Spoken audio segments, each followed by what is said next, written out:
Hello students, আজি এছএছৰ result দিলে ঠিক আছে যে কৈছিলো যেনেকৈ তোমাৰ 30 তাৰিখৰ ভিতৰত ৰিজাল্ট দিব 30 তাৰিখে ৰিজাল্ট দিলে এতিয়া কথাটো হ'ল কি মই এটা ইম্পৰ্টেন্ট কথা লৈ পেলাই তোমালোকৰ মাজত আহিছো যে যাৰ যি ডাউট আছে সেই ডাউটটো মই ক্লিয়াৰ কৰি দিম ঠিক আছে তো যোনখিনি কও সেইখিনি ট্ৰু হয় কাৰণ এতিয়ালৈকে যি কলো পেপাৰ কেনেকুৱা আহিব কেতিয়া ৰিজাল্ট দিব এইচএস ফাৰ্ষ্ট ইয়াৰ এক্সাম লো যোনখিনি কথা কলো প্ৰতিখিনি যি কৈছো সেইখিনিয়ে হৈছে গতিকে এতিয়া যোনখিনি কম তোমালোকে জিটি কথা ফলো নকৰি পেলাই জিটি কথা শুনি পেলাই মানে মাইন্ডটো খেলি মেলি কৰাতকৈ যোনকেইটা প্ৰকৃত কথা কৈছে সেই প্ৰকৃত কথাকেইটা শুনিবা আৰু বুজিবলৈ ট্ৰাই কৰিবা এতিয়া বহুতে মোক কৈ আছে যে গ্ৰেছ মাৰ্কছ দিছে নাই বহুতে কৈছে গ্ৰেছ মাৰ্কছ নাই দিয়া গ্ৰেছ মাৰ্কছ বহুতে কৈছে দিছে তোমালোকক মই প্ৰমাণ সহ এখন মাৰ্কশ্বিট সন্মুখত দিছো চোৱা তাত সাইডৰ কলমটোত কি লিখা আছে গ্ৰেছ বুলি লিখা আছে গ্ৰেছ মাৰ্কছ কিমান বুলি লিখা আছে ইংলিছত চোৱা বহুতে কৈছে ইংলিছত বা এমআইএলত গ্ৰেছ নিদিয়ে বুলি কেনেকৈ নিদিব সাবজেক্ট যোনটোত তোমালোকে ফিল কৰা সেই নম্বৰটোত গ্ৰেছ দিবই আৰু চোৱা গ্ৰেছ মাৰ্কছ কিমান দিয়া আছে 28 পাব লাগে 30 লিখিছে 28 গ্ৰেছ মাৰ্কছ কিমান দিয়া আছে 0 লিখা আছে দেখিছানে গ্ৰেছ মাৰ্কছ 0 বুলি তো সেই মাৰ্কশ্বিটখন তোমালোকে দেখিলা নাই তো সেই ষ্টুডেণ্টজনে মই ষ্টুডেণ্টজনৰ নামটো ৰিভিল কৰি দিয়া নাই সেই ষ্টুডেণ্টজনে মানে 2 মাৰ্কছ গ্ৰেছ হিচাপে পাইছে তো 2 মাৰ্কছ গ্ৰেছ পাইছে মানে তেওঁৰ অবটেইনড মাৰ্ক কিমান হয় 28 গতিকে পাছ কৰিবলৈ কিমান লাগে 30 লাগে মই কৈছিলো যে যদিহে কোনোবা এজন ষ্টুডেণ্টে মিনিমাম ধৰি লোৱা তোমাৰ পেপাৰখনত কিমান হয় 30 মাৰ্কছ টোটেল 30 হৈছে 5 মাৰ্কছ হৈছে টোটেল 30 কি হয় 5 মাৰ্কছ সি যদি 25ৰ যদি মাৰ্কছটো 25 বা 25তকৈ ডাঙৰ পায় তেতিয়াহ'লে সি কি পাব গ্ৰেছ পাবই গ্ৰেছ মাৰ্কছ পাবই এটা বহুতে কৈ আছে গ্ৰেছ মাৰ্কছ মই পোৱা নাই এতিয়া যদি তোমাৰ মাৰ্কছটো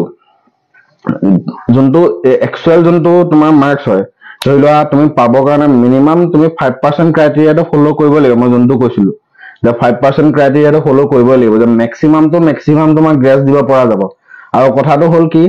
যদি তুমি দুটা সাবজেক্টত ফেল কৰিছা সাপোজ সো দুটা সাবজেক্টত গ্ৰেছ তুমি উঠাব গ্ৰেছ তেনেকৈ দিব নোৱাৰে যদিহে তুমি ধৰি লোৱা ফৰ এক্সাম্পল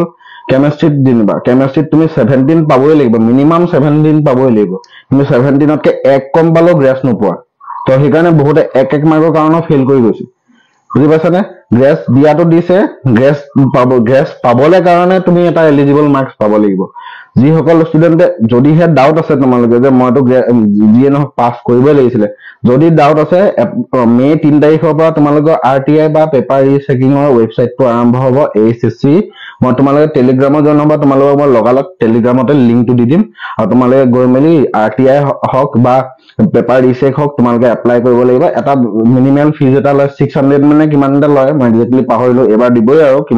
কিমানকে লয় সেইটো তোমালোকে গমেই পাই যাবা মই দিয়ে দিম গতিকে তোমালোকে পেপাৰ কল কৰিব যদিহে তোমালোকৰ ডাউট আছে যে মই এইটো কিমান মাৰ্কছ পাব লাগিছিলে এইটো কিমান মাৰ্কছ পাব লাগিছিলে এইবাৰ চোৱা ইংলিছত খুব কম সংখ্যক ল'ৰা ছোৱালীয়ে লেটাৰ পাইছে তাৰ কাৰণটো হৈছে কি পেপাৰখন সম্ভৱ কঠিনকে চাইছে বা এনিথিং ৰিজন হ'ব পাৰে আৰু ইংলিছত বহু কিছুমানে ফেইল কৰাও শুনিছো তো ফেইল কৰাৰ কাৰণটো হৈছে যে তেওঁলোকে 25তকৈ লেছ দেন 25 মাৰ্কছ পাইছে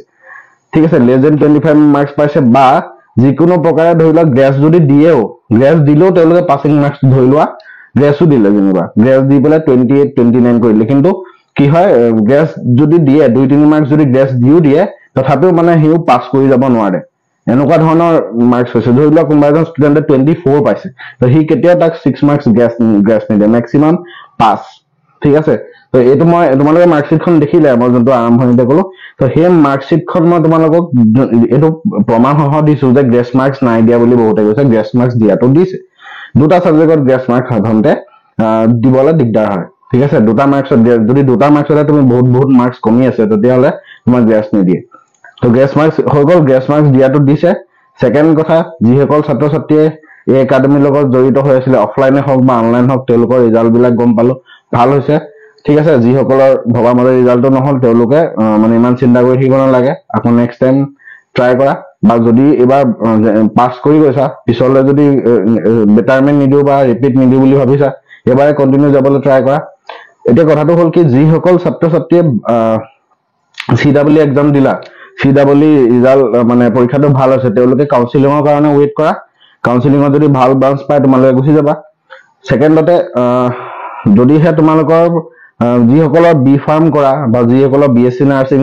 ছোৱালীসকলৰ কথা কৈছো, যিসকলে BSc নাৰ্ছিং আৰু GNM কৰিব বিচৰা, তেওঁলোকেও 55% যদি ক্ৰাইটেৰিয়াটো ফ'ল' কৰি আছা তেতিয়াহ'লে যাব পাৰিবা। কিন্তু BSc নাৰ্ছিং কৰিবলৈ হ'লে তুমি কেতিয়াও গ্ৰেছ মাৰ্কছ পাব নালাগিব, ঠিক আছে। গ্ৰেছ মাৰ্কছ পালে তুমি BSc নাৰ্ছিং কৰিব নোৱাৰা। GNMত যাব পাৰিবা, GNMত ইমান পাৰ্চেণ্টেজ নালাগে।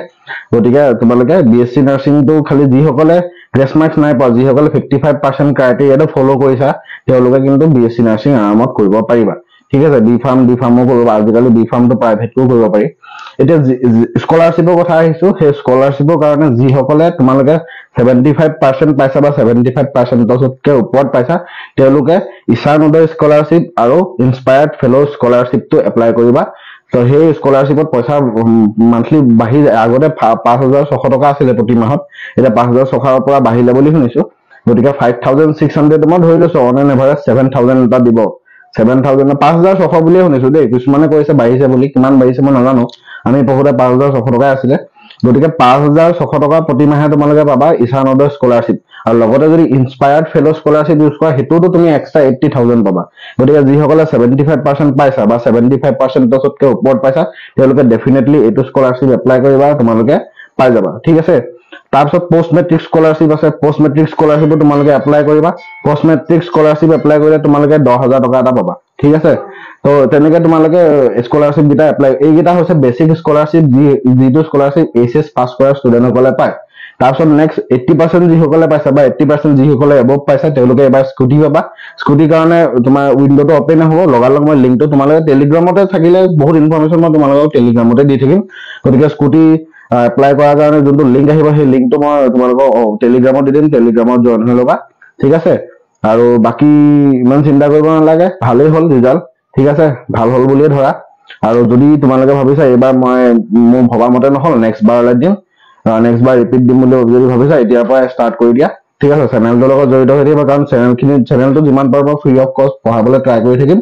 ঠিক আছে। গ্ৰেছ মাৰ্কছলৈ আই হোপ কাৰো ডাউট নাই, ঠিক আছে। যিখিনি ডাউট আছিলে মই ক্লিয়াৰ কৰি দিলো। গ্ৰেছ মাৰ্কছ নাই দিয়া বুলি ক'লে নহ'ব, গ্ৰেছ মাৰ্কছ চবকে দিছে, কিন্তু গ্ৰেছ মাৰ্কছ পাবলৈ কাৰণেও এটা কি লাগিব, ক্ৰাইটেৰিয়া লাগিব, ঠিক আছে। গ্ৰেছ মাৰ্কছ পাবলৈও এটা কি নহয় ক্ৰাইটেৰিয়া লাগিব। মই প্ৰমাণসহ দি দিলো, ঠিক আছে। প্ৰমাণখন তোমালোকে পায়ে গলা। তো এইখিনিয়ে আছিলে কথা। জয় অসম।